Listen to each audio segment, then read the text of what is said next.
Don't tell God how big your problems are. Tell your problems how big your God is.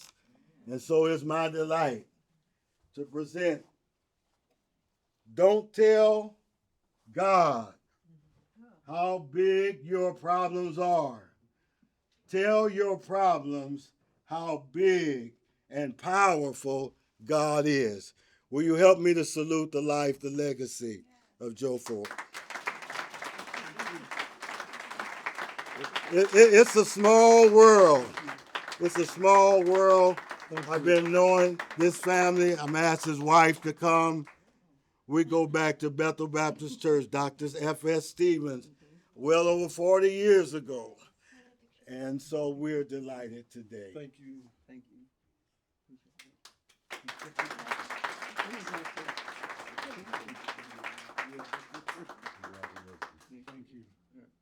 All right, one, two, three.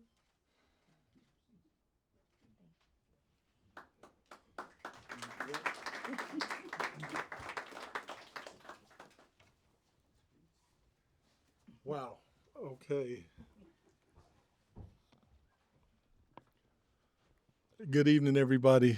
And I don't know if you guys can hear me back there, but I just want to give my heartfelt thanks and gratefulness to Maureen and Steve. We got a chance to meet you guys ahead of everything, and you guys' spirit and heart are so beautiful. And it's that type of kindness is, I don't know, it's much needed in this world. And you guys are such authentic, generous folks, man. It's just, we're overwhelmed. There's no words to thank you for this. I do have to correct the the bio. It's some little. There's another Joe Ford out there that's a jazz musician. I wish I had that talent.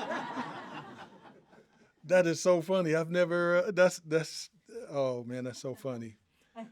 I think I know you wanted us to just explain a little bit about what we've been through. And I actually work at Sycamores, which is a social service agency that helps children and families. And it's in Altadena, where our house was. So it was less walking distance to work for me. But we take care at this location kids 24/7.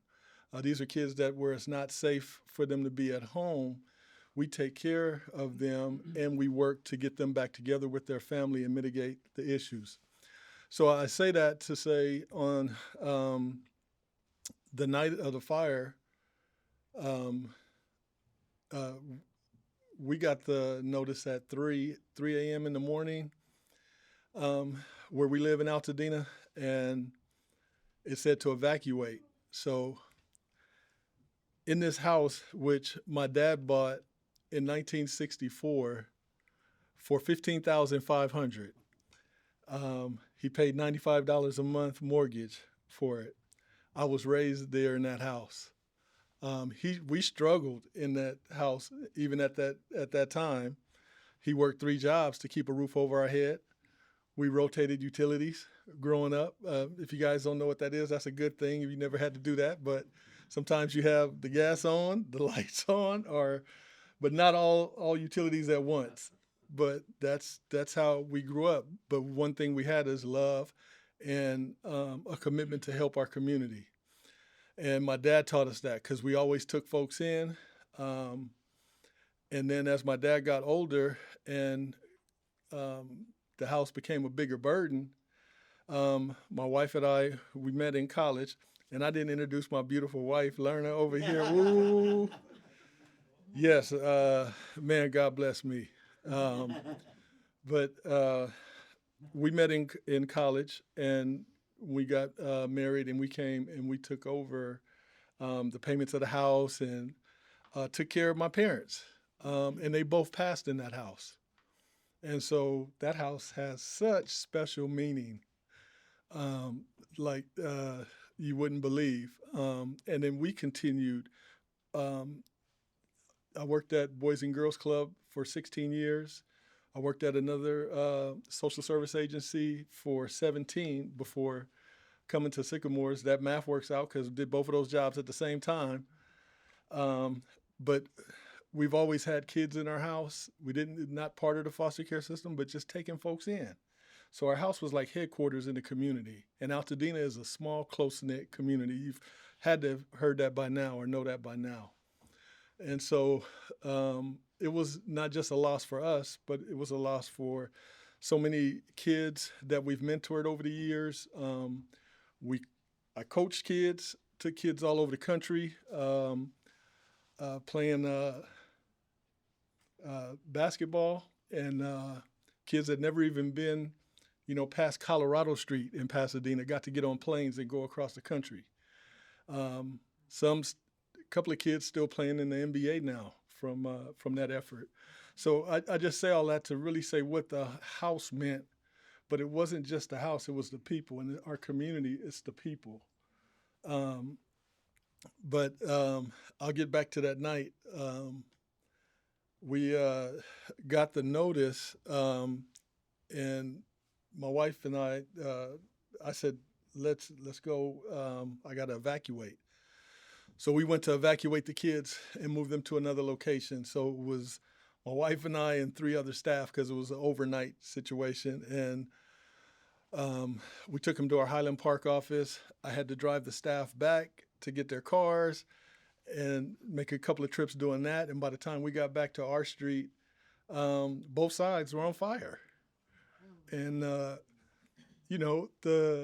trees are down. The trees are down, power lines down, and I'm tunnel vision trying to get, like I'm going to save this, man. We're going to water this down. I'm going to save it. And my wife is like, Joe, it's not worth it. Just come on, let it go. And I was still going. And then I looked at her face and I saw the horror on her face. And I said, okay. And then we found out the next day. So everything, 41 years of marriage and living in that house, everything was gone. But we still had each other. And, we are definitely believers in God and have faith. God has took us through so much. He gave us everything in the first place, so we know He'll give it back. And that's how we've been getting through this. We lean on each other and we lean on God. And He's opened up some doors that we have a chance to rebuild. And, it's interesting on that plaque. You guys are so thoughtful. That sword, the one thing I went back and found a day and a half later was my great-grandfather's sword. He was a runaway slave and he was in the Civil War. And I had his discharge papers and the sword displayed in the house. And that was the one thing I just really wanted to find. And we actually found that. And I have it. I also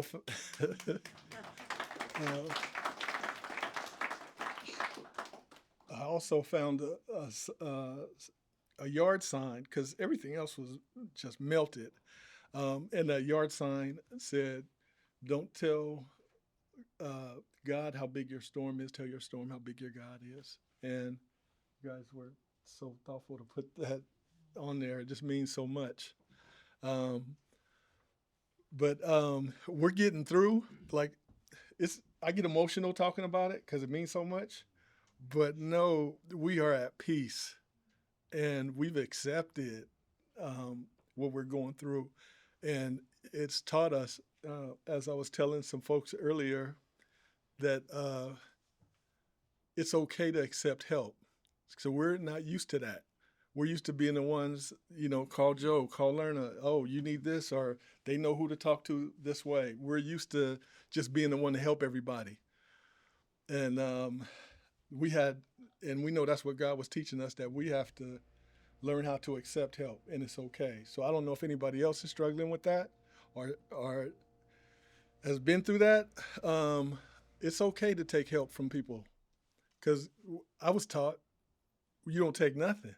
So we didn't have a lot growing up, but my dad wouldn't take help from anybody, not the city, not the county or anybody. You had to make do, and that's how we were raised. I know we had a milestone recently where we actually got plans approved 2 weeks ago and broke ground. So I have my son here and my grandson. Yeah, I'm on the spot. You on the spot. Come up here, man.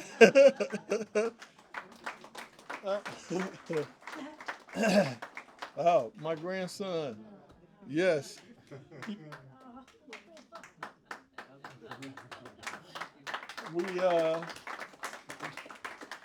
I was we in the backyard teaching basketball. He came and saw everything, and he wasn't devastated. He just asked me, "Grandpa, where's my toys?" And we're gonna get some new toys. And this is what keeps us going.